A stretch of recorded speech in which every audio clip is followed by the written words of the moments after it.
Selanjutnya, kelakai harus disortir terutama bagian pucuknya dan daun yang masih cukup muda. Ini adalah bahan yang dapat diolah menjadi keripik atau stik kelakai.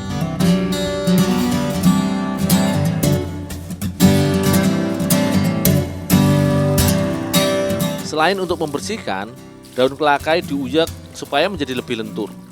Otomatis, getah daun juga akan keluar larut ke dalam air. Berkurangnya getah pada bahan juga akan membuat rasa aroma tak sedap akan hilang pada daun.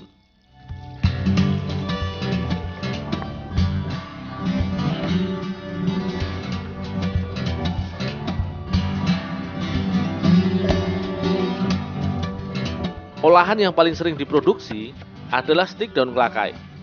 Untuk membuat olahan khas ini, daun kelakai harus dihancurkan lebih dahulu menggunakan lupang ini. Akan tetapi, daun kelakai tidak dapat halus sempurna. Sebab daun kelakai jika sudah mulai hancur akan mengeluarkan lendir yang licin.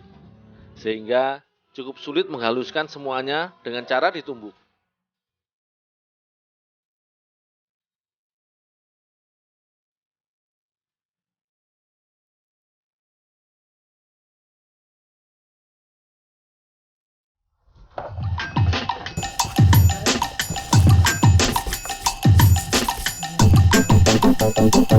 Bumbu yang digunakan untuk membuat adonan stik adalah garam dan ketumbar.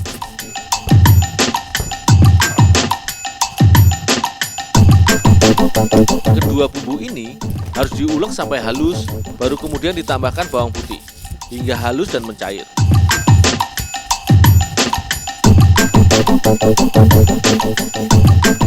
Barulah kemudian dicampurkan tepung dan telur ayam dalam jumlah yang cukup banyak. Semua bahan ini kemudian dicampur air untuk dijadikan bahan adonan.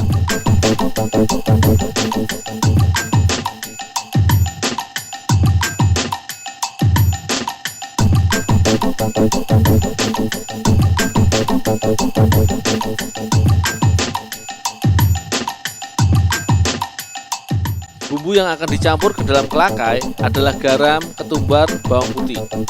Semua bumbu ini harus dihaluskan terlebih dahulu. Baru kemudian dicampur dengan telur ayam.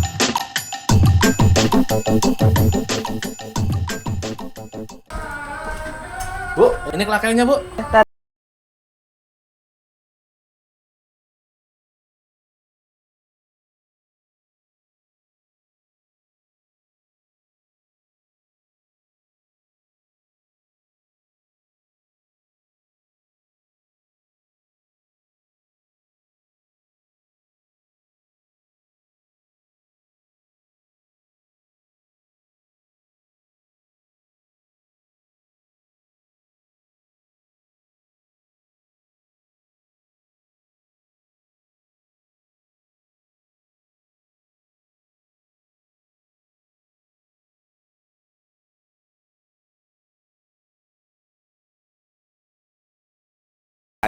Selanjutnya ditambahkan ke tepung terigu. Penambahan dilakukan sedikit demi sedikit sambil diaduk sesekali. Setelah dilakukan beberapa penambahan cairan dan pengadukan, akan dihasilkan adonan yang cukup kenyal atau kalis. Warna adonan ini dominan akan mengikuti warna cairan daun kelakainya. Tepung masih menjadi bahan utama pembuat adonan berbagai olahan khas inovatif. Ini disebabkan cairan bahan baku utama hanya dapat diolah jika sudah menempel dengan tepung.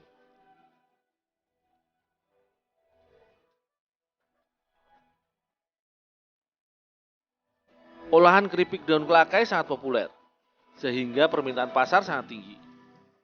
Untuk pasar Palangkaraya saja, setidaknya sebulan akan dikirimkan 2.000 bungkus keripik kelakai dari Kapuas. Pucuk daun kelakai cukup dicampur dengan adonan sebentar, kemudian langsung digoreng di dalam minyak mendidih. Penggorengan harus dilakukan dengan cepat sebab minyaknya sangat panas. Sekilas pembuatan keripik kelakai ini menyerupai proses produksi keripik daun bayam. Dengan olahan ini, beragam manfaat daun kelakai kini dapat dinikmati oleh berbagai kalangan lintas usia, baik laki-laki maupun perempuan. Ini sangat berbeda dengan zaman dahulu, di mana daun kelakai hanya dikonsumsi oleh orang yang baru melahirkan saja.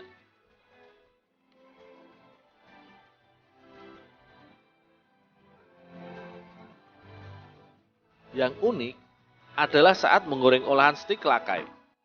Adonan harus dimasukkan ke dalam cetakan kayu ulin dahulu. Cetakan kemudian ditekan sekuat mungkin di atas wajan. Untayan adonan yang keluar dapat dipotong dengan alat penggorengan. Untuk stik kelakai, waktu menggoreng akan lebih lama dibandingkan keripik kelakai. Kira-kira stik digoreng selama seperempat jam. Warna olahan stik kelakai memang tidak cerah. Stik akan berwarna kecoklatan dan kusam. Namun justru inilah daya tarik olahan stik kelakai. Di balik warna yang gelap ini, terkandung banyak khasiat yang sangat berguna untuk tubuh kita. Sayangnya, pasar stik kelakai belum sebesar keripik kelakai.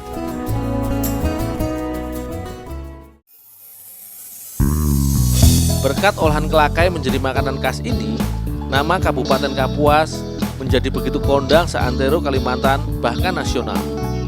Dan juga menginspirasi munculnya UKM di Kalimantan.